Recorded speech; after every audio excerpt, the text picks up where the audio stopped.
We first crossed paths during my final year at college while I was hanging out with buddies. Sarah was marking her 21st birthday at a local club in Nashville when we bumped into each other quite literally. I accidentally spilled my drink on her as I walked by her table. After some initial awkwardness, I apologized and we struck up a conversation as I helped her tidy up the spill. Some might call it love at first sight, but I believe there was a unique chemistry between us that drew us together like magnets. From that evening onward, we became inseparable. A year later, we tied the knot and embarked on our life journey together. I'm Jonathan Parks, though my friends know me as Johnny. With a degree in accounting, I became a certified public accountant at a prominent firm in Atlanta, where Sarah and I settled close to our families. After honing my skills and expertise at the firm, I eventually branched out and established my own practice. Sarah, who holds a degree in business administration, supported me during the initial 2 years until she became pregnant with our delightful daughter, Angel. Our relationship was extraordinary. We were deeply in love and cherished every moment spent together. When Angel came into our lives, our love expanded to include our precious daughter. For the following decade, we lived the quintessential family life. I put in the effort to grow the business while Sarah managed the household and cared for our daughter. Our happiness was evident in our frequent lovemaking, at least 3 times a week. Our bond was founded on genuine love, with deep, sensual feelings for each other. We never ventured into experimentation or rough lovemaking. Our respect for each other prevented any such desires. Sarah enjoyed being doted on, and I took pleasure in pampering her. However, she wasn't keen on below-the-belt pleasures, and only indulged on special occasions, perhaps less than 10 times throughout our marriage. I never pushed her because I was content with our life and cherished our relationship. Sarah's attentiveness was one of the things I adored about her. From the moment we exchanged vows, she showered me with kisses, hugs, hand-holding, and never letting go whenever we were together. The closeness we shared was extraordinary, and every moment of it was treasured. Our friends often teased us, claiming our affection wouldn't last, but after a decade of such devotion, they eventually recognized the uniqueness of our bond. When Angel turned 10, Sarah expressed her desire to re-enter the workforce, now that Angel had settled into a routine and returned home from school promptly at 3:30 p.m. Sarah elaborated that she didn't want to be confined to home every day, but desired to reintegrate into society. Following lengthy discussions, we reached a consensus and devised a plan to ensure that Angel continued to receive the necessary attention for a 10-year-old. Sarah secured employment as a personal assistant to William Aston, a lawyer a decade her senior. The work hours were favorable, and Sarah relished the opportunity to shoulder significant responsibilities, which bolstered her confidence. Transitioning from a homemaker to a professional and mother, Sarah found fulfillment in her new role, and I fully supported her. She managed to return home promptly every day and remained devoted to Angel. With time, our family unit grew stronger. We enjoyed a comfortable existence in a high-end apartment complex with memberships to a country club. Thanks to our financial stability, we could adequately save for Angel's college education and our retirement. Our lives were enriched with good health, financial security, and contentment, free from undue worry. As one might expect, the dynamics of our bed life shifted after a decade of marriage, a common occurrence in most unions. We transitioned from being carnal 3 or 4 times weekly to just twice, typically on Friday and Saturday nights. While our routine became predictable, our love for each other remained strong, and we cherished our closeness. Sarah continued to be attentive, consistently expressing her affection, which I valued immensely. The closeness we shared over the years was as meaningful to me as our physical closeness. Sarah's spontaneous kisses and hugs, simply out of love, were profoundly moving for me and constituted the highlight of our marriage. I reciprocated her love, but Sarah always ensured I knew the depth of her affection.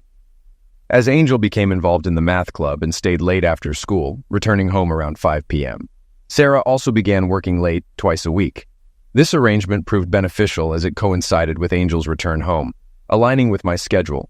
We were adamant about not leaving her home alone at that age, so we coordinated our schedules accordingly. William, Sarah's supervisor, has recently been promoted to senior partner within his father-in-law's firm. Following his promotion, Sarah found herself needing to put in a few additional hours at work on 2 evenings per week. Specifically, she would return home by 7 p.m. on Tuesdays and Thursdays. During these times, I ensured that dinner was prepared for her arrival after her demanding workday. Despite these adjustments, everything else within our marriage remained unchanged. Meanwhile, my own business was flourishing, providing a stable and satisfactory income. With the company now boasting 45 employees, I found myself fully occupied with expanding our operations. Our accounting firm had garnered a reputation for excellence and was attracting attention from larger firms in the region, some of which were considering acquisitions or mergers. Angel reached the age of 15 and started contemplating her college options and future plans. Sarah remained employed under William and retained her allure, appearing just as attractive as the day we first met. The passing years had been kind to Sarah as she maintained her slender physique, accentuated by her long, appealing legs and well-rounded backside. While she possessed a lovely visage, Sarah consistently exuded professionalism and conservatism. Our shared lifestyle might be deemed dull by some, as we predominantly spent our time at home, whether watching movies or attending family gatherings with our daughter. As a family, we were inseparable, rarely venturing out without one another. William, Sarah's supervisor, contacted me and informed me that Sarah would be recognized at an upcoming banquet next month, and both Angel and I were invited.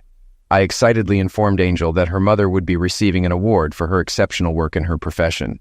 As this award was unexpected, our attendance was requested, although typically such events were exclusive to staff, and we were instructed to keep it confidential until the ceremony.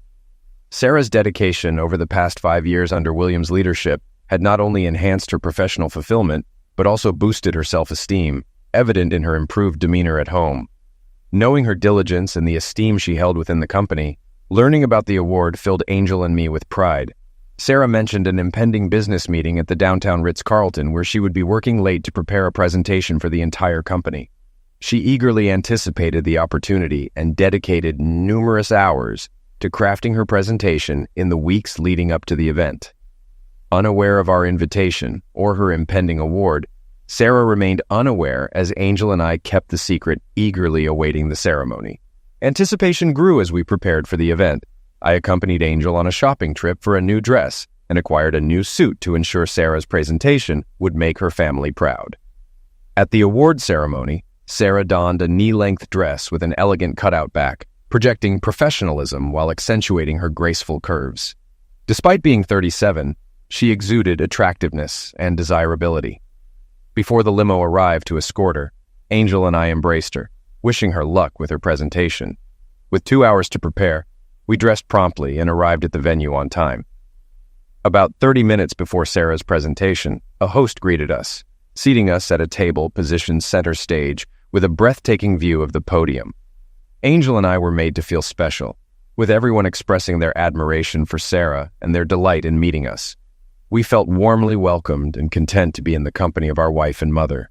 As the lights in the hall dimmed, signaling the beginning of the performance on stage, spotlights illuminated the first speaker as they introduced the firm's founder, followed by the CEO and then William, the senior partner. William delivered a brief speech highlighting the company's achievements before introducing Sarah, who was tasked with sharing some of the successes from the past year. Sarah took the stage, radiating beauty, and I could see the pride in Angel's eyes as she watched her mother commence her presentation with poise and professionalism. Sarah detailed the company's accomplishments over the past year, outlining their successes and ongoing projects. After approximately 10 minutes, she concluded her speech, handing the stage back to William. However, before she departed, William grasped her hands, drawing her closer as he addressed the audience. "Ladies and gentlemen," he began, "before Sarah steps down from the stage, I would like to say a few words. Over the past 5 years, Sarah and I have worked closely together, and she has become an indispensable part of our organization and my professional life. I firmly believe that without her, we would not have achieved the successes she described today. It is with great honor that I present Sarah with our highest accolade, the Chairman's Club Award. This award is bestowed upon employees who exceed expectations and are recognized for their unwavering dedication to the company." Sarah received a sizable plaque and an envelope containing a $10,000 reward. With tears welling in her eyes, she gratefully accepted the check, embraced William, turned to face the audience, and expressed her gratitude to everyone. Angel and I were both moved to tears, overwhelmed with pride for Sarah. Those seated at our table enveloped me in hugs, making it one of our most joyous evenings. Bursting with pride, we couldn't wipe the smiles from our faces as the lights came on, signaling the time for refreshments. Taking a glass, I assured Angel I'd return shortly and made my way toward one of the bars at the far end of the room. Seeing the lengthy lines, I spotted an empty bar near the stage and headed over to procure a double jack and a soft drink for Angel. Feeling jubilant and generous, I grinned as I dropped a $5 bill into the tip jar, collected my drinks, and turned to head back to our table. However, my world suddenly came crashing down. Something caught my attention on my way back, prompting me to turn around and investigate. Behind the curtains, shielded from view, a couple embraced passionately. While such behavior seemed out of place for the occasion, my attention was drawn to the woman's attire. It was the same dress Sarah wore. Turning away briefly, I then froze in my tracks. The couple, engaged in a carnal kiss, showed no inhibition. The woman wrapped her arms around the man's neck, while his hand caressed her backside without restraint. Their embrace hinted at a familiarity that suggested this was not their first encounter of such nature. Clearly feeling secure behind the curtain, they allowed themselves to indulge in carnal feelings. As I witnessed the scene unfold, it felt as though I was experiencing an out-of-body moment. Standing motionless, clutching 2 glasses with my mouth agape, I watched intently until the pair finally parted ways, confirming my worst fears that the woman passionately kissing her boss, William, was indeed the love of my life, Sarah. In that instant, one of the drinks slipped from my grasp, drawing the attention of the couple. Upon noticing the stares directed their way, a look of shock washed over Sarah's face, snapping me back to reality as my emotions flooded back. I was left speechless, my stomach sinking and a sharp pang piercing my heart. Unsure of how to react, I turned on my heels and made my way back to our table, clutching the remaining drink. Simultaneously, Sarah hurried after me, catching up before we reached our destination. "Sweetheart, I just realized you and Angel were here for the awards ceremony. Thank you for coming. What you saw, it wasn't what it seemed. Let's talk later, okay?" she pleaded. With a silent nod, I continued toward our table, where Sarah was met with congratulations from everyone. Angel embraced and congratulated her mother warmly, while I sat in stunned silence, wearing a sorrowful expression, unable to utter a single word. Sarah mentioned she had a few more tasks to attend to before rejoining us. Observing my altered demeanor, Angel attempted to inquire about my well-being, but I simply shook my head, remaining silent for the remainder of the evening. It was evident I was not myself, and felt uncomfortable in the company of those around me. I couldn't shake off what I had witnessed. It was more than a friendly gesture. In fact, Sarah and I hadn't shared such a passionate kiss in years. Looking back, it had been over 5 years since our last carnal moment like that. Reflecting on those years, I couldn't ignore the changes that had occurred. I sensed trouble brewing, although I wasn't entirely certain of its nature at that moment. As we drove home, Angel and Sarah conversed about the celebration, and Angel expressed her pride in her mother. Still reeling from what I had seen, I remained silent, lost in my thoughts. Both Sarah and Angel noticed my reticence, attempting to engage me in conversation, but I stubbornly maintained my silence. Sarah, recognizing her wrongdoing, attempted to make amends by displaying extra affection, yet I was unwilling to entertain her gestures. I tried to conceal my feelings from Angel, but she sensed my distress and wisely left me to my thoughts. Before retiring for the night, she whispered, "Dad, if you need to talk, I'm here for you." She hugged and kissed me, then went to bed. Without uttering a word, I retired to bed, only to hear Sarah enter the room a few minutes later. "Johnny, are you okay, baby?" Her voice trembled with anxiety as she attempted to comfort me. Climbing into bed and reaching out to embrace me, I turned away from her. "I know what it looked like, and I'm sorry.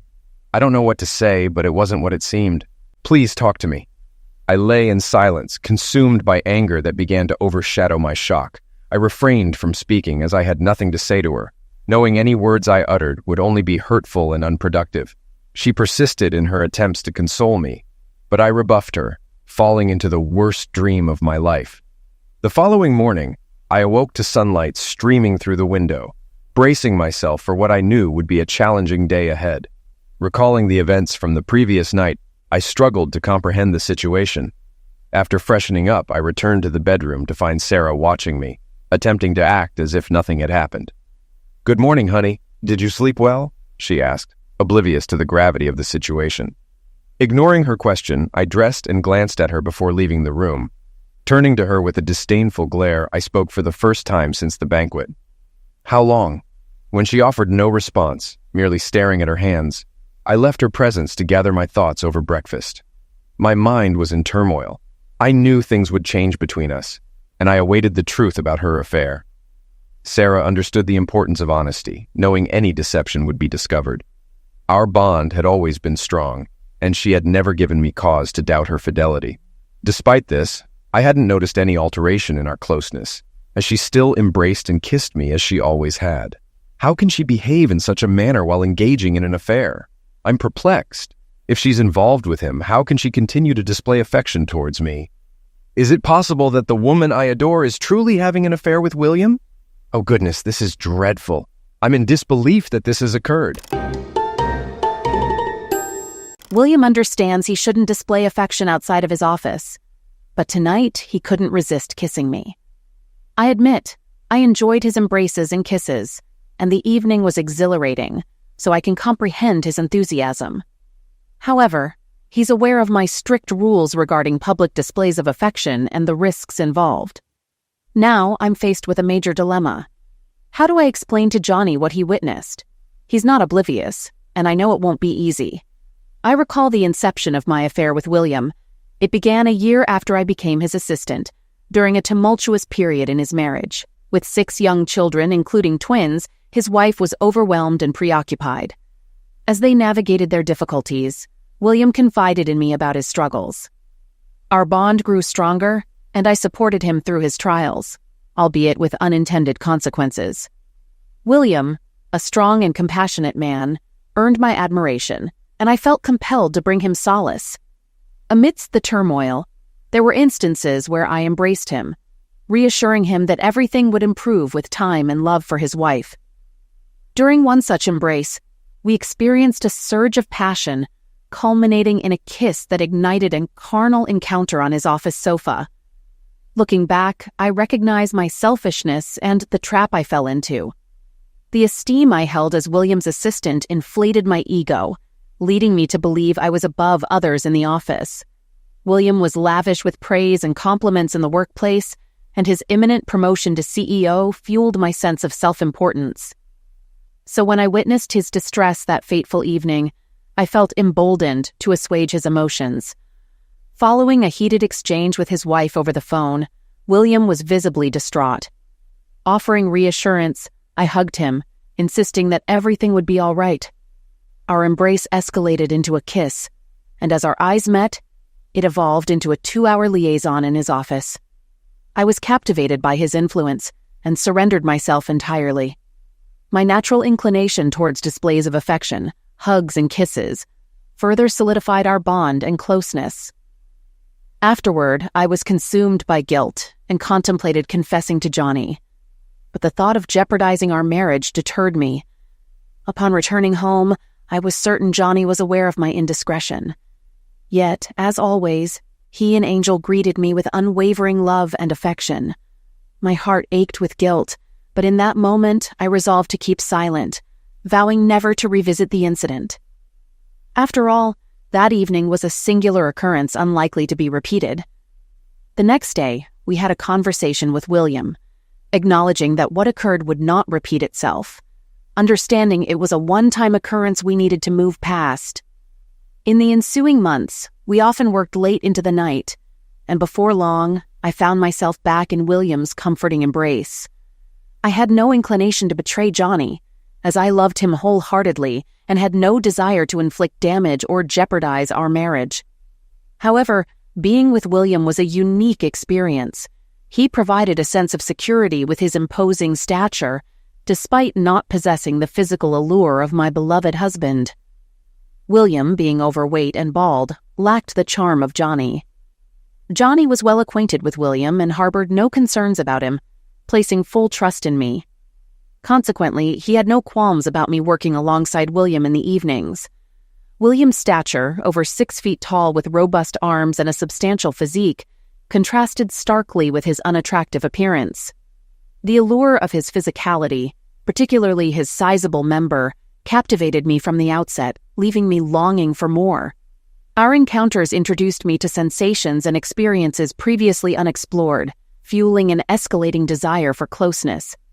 Initially devoid of love or emotional connection, our liaison evolved over time, fostering a deep affection between us. Remarkably, our affair played a role in salvaging William's marriage.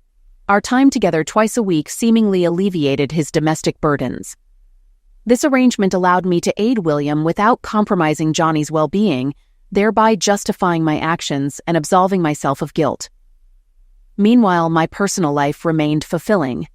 Johnny and Angel continued to receive my unwavering love and attention. With William's promotion, our rendezvous shifted to 2 evenings a week, spent in the privacy of his secure office. Despite the clandestine nature of our affair, we agreed to confine our interactions to those designated hours, ensuring discretion. Over the course of 3 years, we indulged in both physical and emotional closeness, transcending mere physical gratification. His office became a sanctuary where we explored each other's desires, each encounter leaving me yearning for more. While lovemaking with Johnny epitomized love and tenderness, William's approach was more intense, pushing boundaries with each encounter. Balancing both relationships allowed me to fulfill different needs without guilt, as if living separate lives with distinct emotional connections. Remarkably, I found solace in providing William the same level of attention and affection as I did Johnny, recognizing the significance of such gestures in fostering desire. During our private rendezvous, I assumed the role of William's confidant and companion, embracing the unique dynamic we shared while ensuring it remained confined to our designated meetings. Neither of us desired to inflict injury on our spouses, hence our bond flourished into a profound friendship grounded in discretion and mutual understanding. Any initial pangs of guilt I experienced vanished, replaced solely by a sense of fulfillment. I felt entitled to the life I led at work, maintaining professionalism at all times, concealing our affair from everyone. William often spoke fondly of his children, with family photos adorning his office walls, cementing his reputation as a devoted father and family man. Similarly, I projected an image of fidelity outside of our clandestine meetings, fulfilling my role as a faithful wife and mother to Johnny and Angel. Despite my devotion to Johnny, showering him with affection and care, I couldn't deny the satisfaction I found in my interactions with William. I cherished our family life and took great pains to shield them from any damage resulting from my actions. Naively, I believed that my time with William held no consequence for our family life, until the revelation brought my misguided assumptions crashing down. Johnny's piercing gaze this morning revealed his awareness of the situation, proving his astuteness. Now faced with his direct inquiry, I grapple with the dilemma of whether to disclose the truth. I cannot bear to lose Johnny, yet I cannot continue living a lie. Tears shed into my pillow offer no solace, leaving me with no recourse but to come clean and plead for his understanding. Despite my transgression, I cling to the hope that Johnny's love for me will prevail, allowing us to navigate this ordeal together. Glancing at the clock, I recognized that Angel had to make it to her math club at school by 1 p.m., prompting me to confront the truth. Upon arriving home, I found Sarah on the patio, gazing out at the lake with a cup of coffee. Without a word, I poured myself a cup, settled beside her, and posed the question once more. How long? After a few moments of silence, I observed tears trickling down Sarah's cheeks. What followed shook me to the core, igniting a visceral reaction. In a subdued, tearful tone, Sarah confessed, 3 years during your late work evenings. Softly, almost inaudibly, she repeated, yes. Again, I lapsed into silence for a while before speaking. So you're telling me that for the past 3 years, those 2 nights each week when you worked late were the only times you were carnal with William? Yes, we never did it anywhere else, and I have so much to explain when you're ready to listen.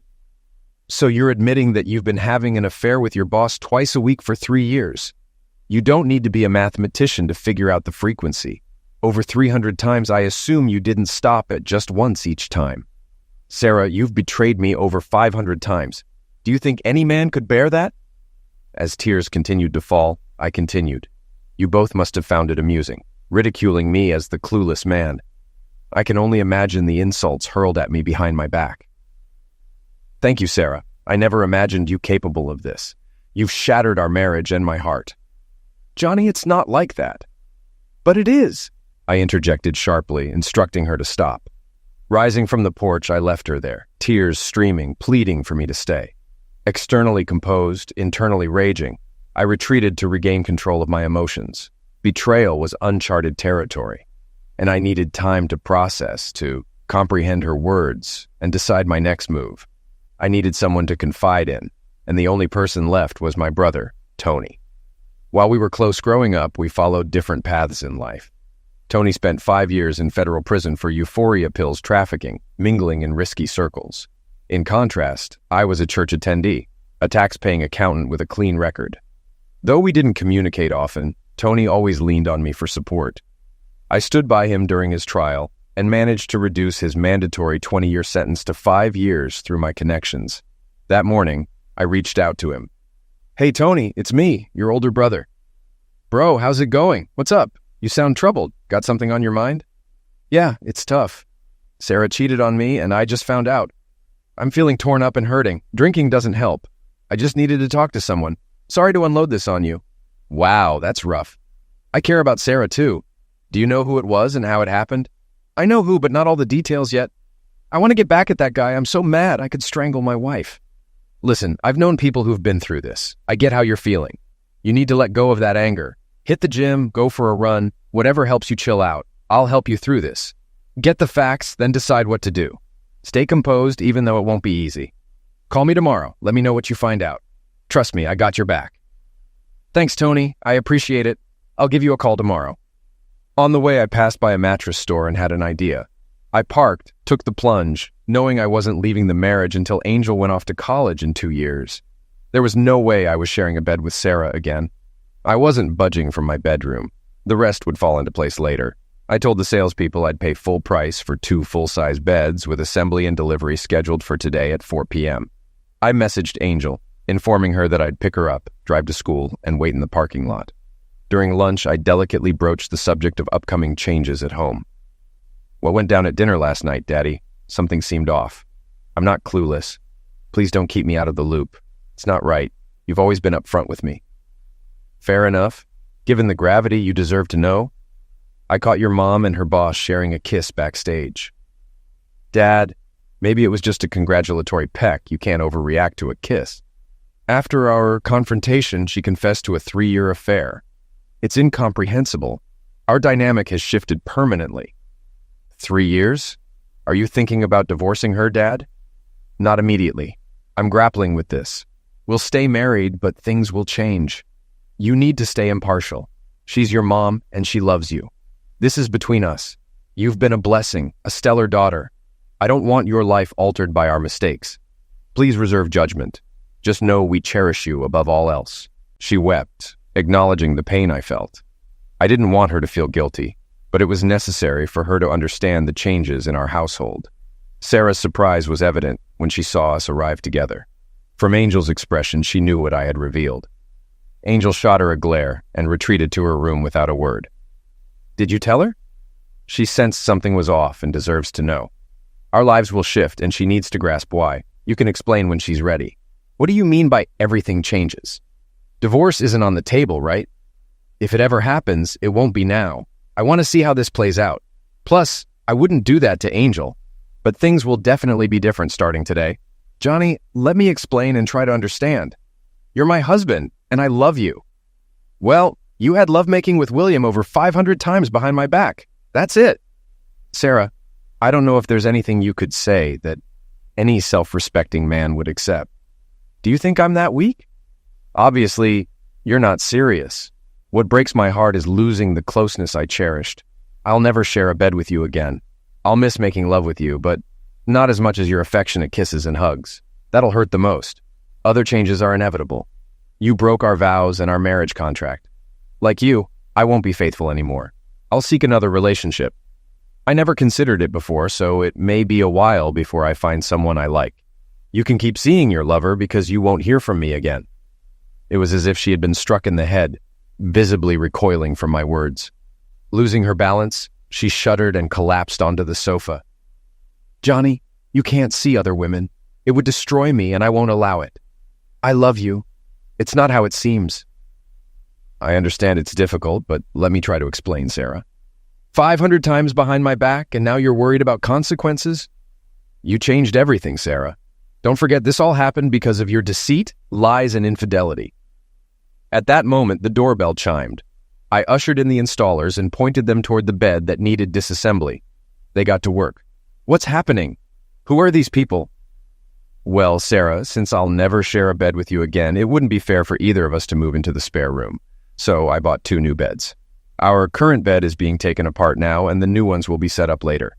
If you're not happy with the mattress, you have 3 months to choose another one. Separate beds? Yes, since we won't be carnal, I don't want you in my bed. I can't believe you're doing this. Yeah, and I can't believe you slept with your boss 500 times behind my back. So, we're even. I watched with a pang of sadness and remorse as the men dismantled the bed we had cherished for so long. Tony, you won't believe what I just found out. Sarah's been having an affair with her boss twice a week for the past 3 years. From what I gather, she's been with this guy over 500 times behind my back. I must be the most clueless man alive. She's humiliated me in ways I never thought possible, and I'm at a loss for what to do. Who's this guy? Her boss, William Aston. What do you want to do about it? I want him to suffer, to pay for what he's done in the worst way possible. This guy's been sleeping with my wife for years, then sending her home to me. He's betrayed and humiliated me for 3 years straight, and I can't just let it slide. And Sarah? She's dead to me. I'll divorce her once Angel's in college, and until then, I'm going to make her regret what she's done. For now, she'll live a lonely life because I'm shutting her out. If she tries to divorce me before Angel's in college, I'll ruin her career and expose her to everyone. You focus on Mr. Aston and I'll handle things at home. Tony, I don't want you getting in trouble. Don't do anything that could get you arrested, understand? Of course, brother. Don't worry about me. We'll talk soon. Following that, tensions at home were palpable. Sarah attempted conversation, but I responded with monosyllables. Though she tried to seek forgiveness, I remained hurt, angry, and resolute. I buried myself in work, returning home late each evening and spending weekends away. The atmosphere was tense, everyone walking on eggshells, anticipating my outburst. Returning home one evening after a long day, I found Sarah waiting to talk. After years of sharing a bed with the woman I loved, I now slept just a few feet away from her. It was a somber realization, and I wasn't sure how I'd cope for the next 2 years until Angel left for college. After my shower, as I settled into bed, Sarah inquired, "Johnny, how was your day?" "Fine," I responded curtly. "Johnny, I've been thinking. I want to talk to you and understand your thoughts. I know things aren't good between us, but I love you and I want to make things right, even if it's one step at a time. I was considering quitting my job. We don't really need the extra income, and I could spend more time at home with you. What do you think, baby?" Despite my efforts to control my anger, hearing her speak kindly and attempt to reconnect ignited fury within me. I sat down, speaking harshly, disregarding her stunned expression. "Listen, Sarah, I couldn't care less about what you do. Work, don't work. Sleep with your boss. Find someone new for all I care. It's your life. Do as you please. And don't call me baby or honey or anything else. Just Johnny. The more I think about it, the more convinced I am that you should keep your job and your rendezvous with William twice a week, because I'll never be with you again." I turned away, laying my head on the pillow. I heard Sarah start to cry, realizing the depth of pain her betrayal had caused me. "Johnny, you don't have to respond, but please let me speak. I can't express how sorry I am for hurting you. I want you to know I still love you. The pain I've caused is unbearable. Not being able to touch, kiss, or hug you is tearing me apart. Your coldness breaks my heart. I miss you in bed. I can't live without your love. I don't know how to fix this, but I don't want to lose you. I'm here whenever you're ready to talk, and I'm ready to tell you everything. The tension at home is affecting Angel. She's distancing herself more. Can we please find a way to coexist without this animosity? It's not fair to her. She's leaving in a few years, and we don't want her last memories here to be filled with hate." I sighed, realizing she was right. Angel shouldn't have to endure this. After a moment, to Sarah's surprise, I relented.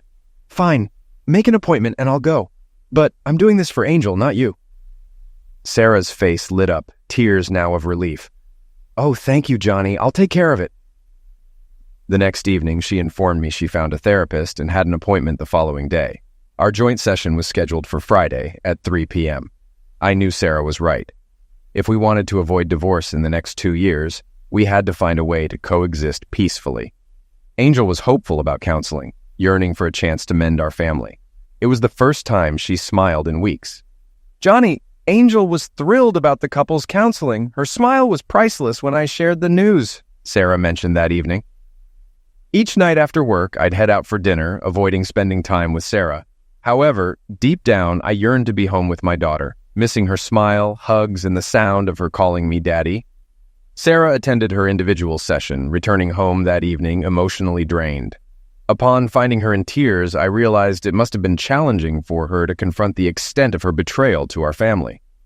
Despite this, I found myself lacking any sympathy or compassion for the woman who shattered my heart. Later that week, my brother Tony called, hinting at owed favors from former cartel acquaintances. Although the cartel was known for their ruthlessness, they remained faithful to their debts. Tony assured me that soon, justice would be served, leaving me with little need to know more. Tony reached out to a contact, briefing them on the situation, ensuring they grasped its seriousness, and assigning them the task. He emphasized the need for a memorable outcome, providing the necessary details, the target's name, workplace, and phone number. With this information, Tony left the execution to them, fully aware it would be brutal. The target, William Aston's residence. Positioned across the street, a white van waited as William arrived home, and a young man approached his door moments later. Though William survived the encounter, he faced a life-altering reality without the use of his fingers, fully aware of the reason behind his plight. Despite never envisioning such repercussions, especially from the unassuming accountant, William's involvement with Sarah, aside from his wife, led to heartbreak when Johnny discovered their affair. Sarah and William, once viewing themselves as a couple, shared moments of love during their clandestine encounters, initially believing their actions harmless. However, the ramifications soon became evident.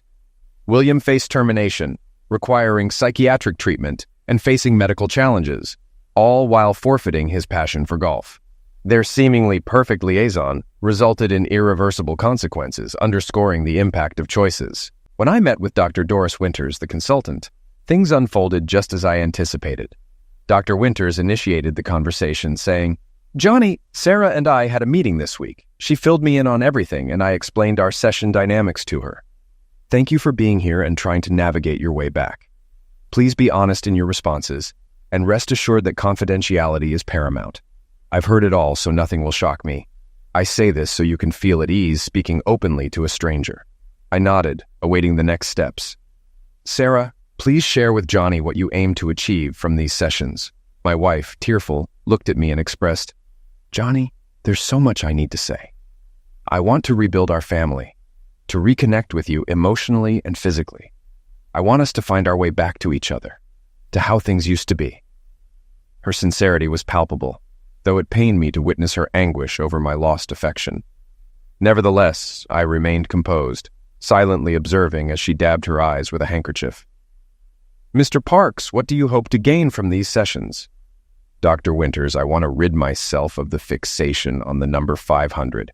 If we can achieve that, I believe we can regain some semblance of normalcy." Sarah flinched and averted her gaze upon hearing 500. "Mr. Parks, I'm puzzled. What significance does this number hold? And why is it imperative to purge it from your thoughts?" "Doris, may I call you Doris?" "Let's stick with Dr. Winters for now, all right?" "Very well, doctor," I retorted sarcastically. "Considering your recent session with Sarah, I assumed this number would have come up." I turned to Sarah and queried, "Did you overlook this detail?" "Please, Mr. Parks, let's focus. Could you elaborate on the number 500? "All right. As you're aware, given my profession, numbers carry weight for me. What my dear wife failed to mention is that Sarah has engaged in physical relations with William over 500 times in the past 3 years. This figure is etched in my mind, haunting me whenever I see Sarah. She betrayed me with this man 500 times behind my back," I stated, seething with anger and sorrow. A somber silence ensued until emotions subsided. "Mr. Parks, I empathize with your pain, but such language is uncalled for. It's offensive and unwarranted. I apologize, and it won't happen again. However, it was necessary to convey my anguish and perspective," I asserted firmly. Sarah wept, repeating, "I'm sorry. I'm so sorry." Finally, as my outburst quelled, I felt a sense of relief. "Once more, I apologize for my outburst. To address your query, I seek a path to forgive Sarah to the extent that we can create a home free of animosity and resentment. Our daughter shouldn't bear the brunt of her mother's indiscretions. I aspire to cultivate a peaceful household. Thank you, Mr. Parks. Over the following weeks, I made an effort to communicate in a friendly manner, devoid of bitterness. Home life improved somewhat, not perfect, but better. Angel spent more time at home, and we attempted to engage in typical couple activities like dining out, going to the movies, and socializing with friends. However, it was apparent to everyone that there was a complete lack of closeness between us.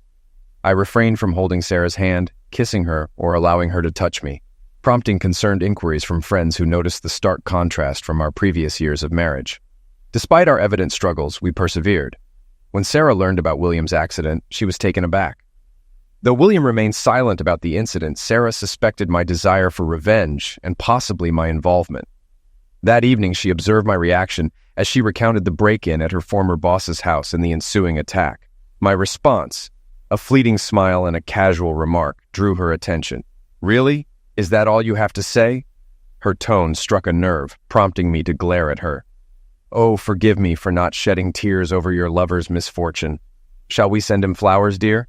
With averted eyes, she ended the conversation. Sarah understood the implication. My involvement in William's ordeal could jeopardize any progress we had made. Earlier in the week, Tony had sent me a message with a thumbs-up emoji, marking our last communication for several months.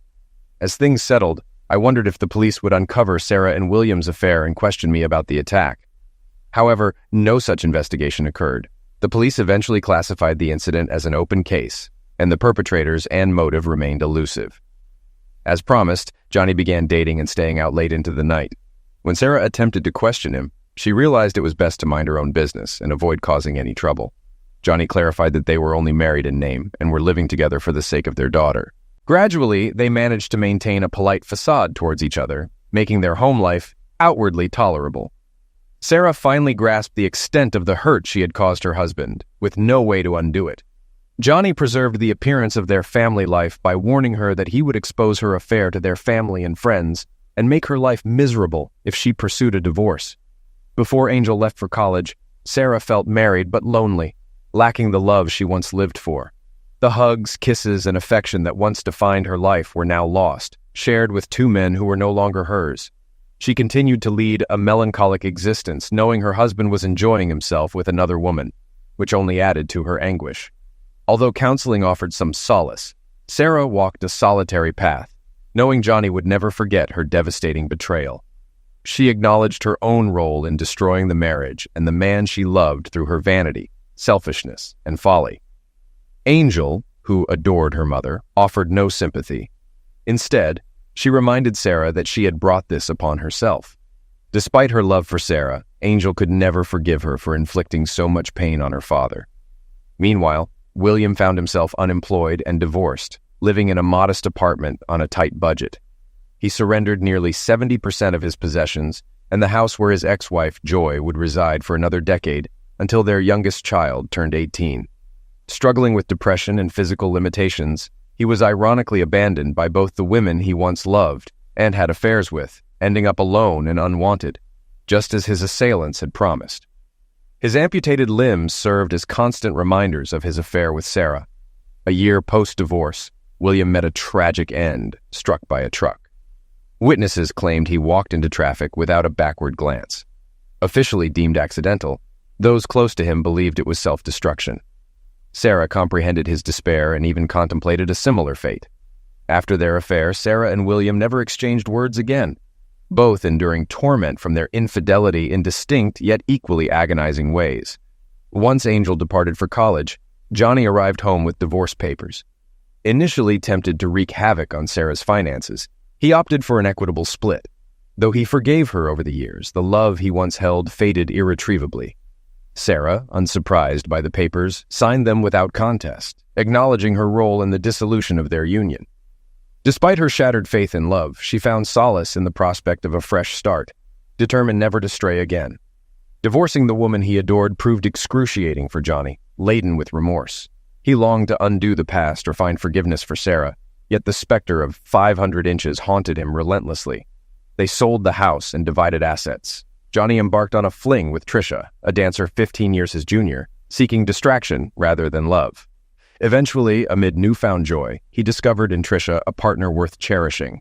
Sarah clung to hope for reconciliation upon learning of Johnny's remarriage, yet her self-reproach remained unrelenting. Despite dating, she never found love, her appearance and spirit diminishing over time. Though close to Angel, she never heard from Johnny again, enduring a life overshadowed by the pain she inflicted. Johnny ensured Angel's college expenses were covered. Pursuing a career in psychology, Angel married a doctor and led a fulfilling life, steadfast in fidelity. Raising a large family, she maintained close ties with both Johnny and Sarah, diverging from her mother's path to forge a legacy of commitment